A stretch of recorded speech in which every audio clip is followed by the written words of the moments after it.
Hey everybody, welcome to BrickVault. My name's Jack. Today is another LEGO Weekly News Update. Now on the list for this episode, there are official images released for the LEGO Yellow Submarine Beatles set, as well as rumors for the LEGO Batman movie collectible minifigure series, and that Chinese knockoff LEGO company is up to no good once again. So let's jump right in with the Yellow Submarine. Alright, so this set is going to sell for $60 in the US. It is 550 pieces and will be available November 1st. It looks as though the designers have stayed pretty true to what this submarine is supposed to look like from the movie. And it's not bad considering it is based on a design from an animated 2D film. I have a feeling though that the biggest draw for a lot of people are going to be the Beatles minifigs. They're wearing the clothes that the band members had in the movie, but it seems that the printing for the faces are pretty good, sort of just LEGO translation of what the Beatles members just kind of look like if they were to be LEGO forms. Not so much what their faces looked like in the cartoon form from the movie. I like that. Definitely prefer the LEGO art style of the minifigure faces instead of what they looked like from the weird sort of trippy cartoon. And we also get another minifigure that is Jeremy the Nowhere Man, or sometimes they call him Jeremy the Boob. We actually got that minifigure already. He's pretty cool. It's the scurrier body molded in brown with the face just normally printed on. It's actually a pretty good shape for making up this character. Something tells me this is going to be one popular set. I'm really glad that LEGO managed to get the license for the Beatles Yellow Submarine, and all in all, it's not too bad of a part to price ratio. Anyways, LEGO also just revealed this cool video, the Beatles LEGO Yellow Submarine versus the Sea Monster. It's not a bad little animation, and I'll leave a link for it in the video description below if you want to see more of it. Moving on down the list, we've got another new LEGO Ideas set that got 10,000 supporters this week. It's from the Marvel Avengers Agents of S.H.I.E.L.D. It is The Bus. Designed by Sabbath Bunny. It's a pretty massive build. I'm not exactly sure how long this was up for voting, but something tells me because LEGO already has the Marvel licensing, this is probably not going to be one of the approved projects. But anyways, you can take a look at it on this link below, and it is one massive awesome build. I have a feeling people probably really liked this build, especially because we get all of the Agents of S.H.I.E.L.D.'s minifigs as well. Anyways, we can look forward to that with the upcoming Lola set in the near future. And either way, congratulations to Sabbath Bunny for getting 10,000 supporters. Not an easy feat by any means. So moving right along with the news, there have been more rumors about the LEGO Batman movie, specifically this time about the collectible minifigures. There's going to be 20 of them, and on the Eurobricks forum, Delta Customs has said that there will be 7 different Batsuits, 10 villains, and 3 neutral characters. That's all we know right now.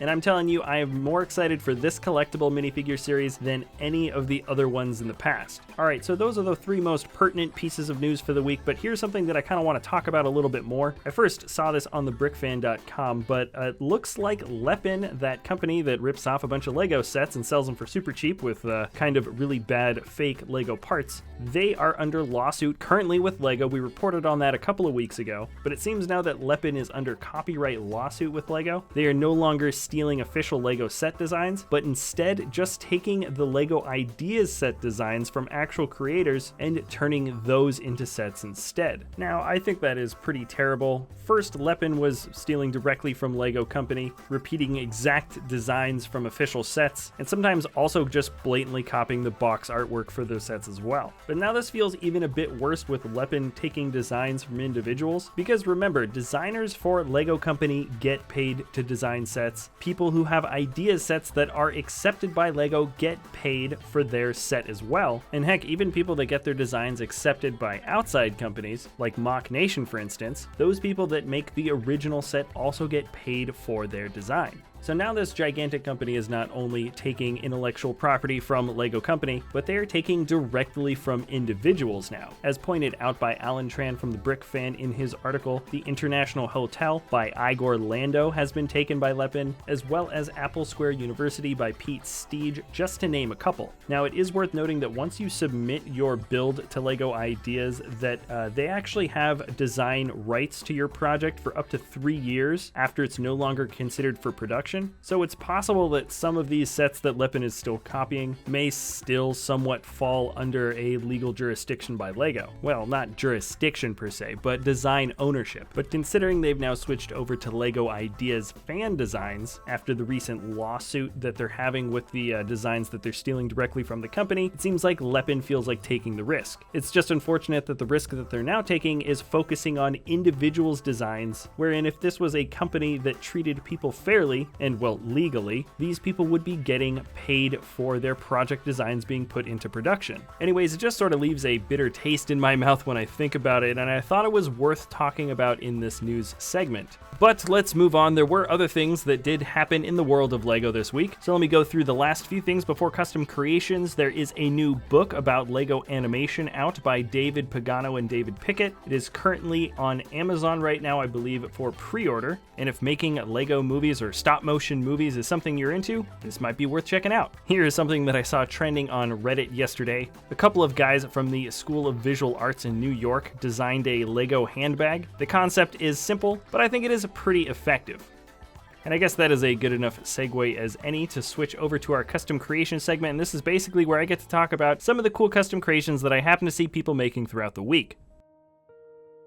I suppose this was an inevitable build to be made out of LEGO at some point. This is the Ultimate Collector Series Eravana. If you don't recognize this immediately, you only saw this for a second in The Force Awakens. This is Han and Chewie's ship before they get their Millennium Falcon back. The builder is Forgotten Days, and I really like how they managed to fit in a lot more color into this build than maybe what I was initially expecting. We've got a lot of different blues, some reds and dark reds, and yellow highlights. That mixed in with a lot of tile work and tons of details on the hull really make for a much more interesting looking build. And yeah, I'm not exactly sure what the scale is for this thing, but if we could see a small Millennium Falcon on the inside, that would definitely be the cherry on top. Now here is a model that a LEGO builder will really only try to attempt maybe once or twice in their life if they're lucky. This is an 8,000 piece F-14A Tomcat by Cramer. According to the description, it took him 9 months to build. And honestly, considering the scale and detail of this thing, 9 months is actually pretty quick. There's a lot of custom sticker detailing on here to make things even look a little bit more accurate, but really the dimensions are fleshed out just superbly. There's so many awesome details here. The ship looks like it's fully fleshed out for weapons, and it's even displayed on the deck of a carrier. This is truly one iconic fighter jet, and I would love to see this thing in person one day.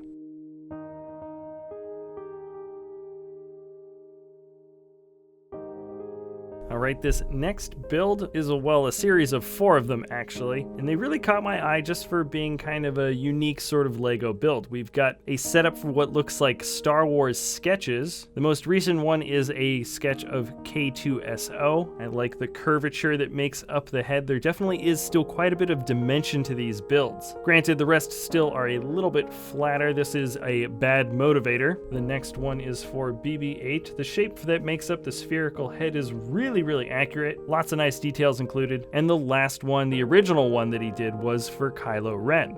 Very interesting set of builds by Chris McVeigh, and I always like seeing something new and different.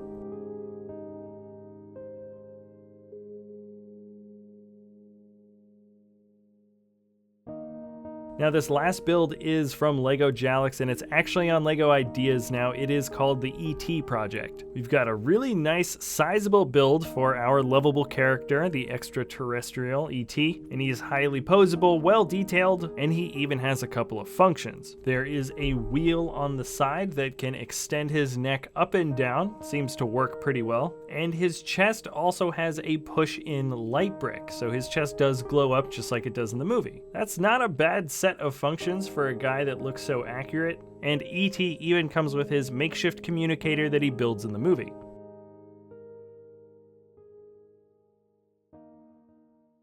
So that is it for this episode, everyone. Thanks a lot for watching. If you enjoy our content, you can always like or subscribe, and remember to tune in same time next week for another LEGO Weekly News update.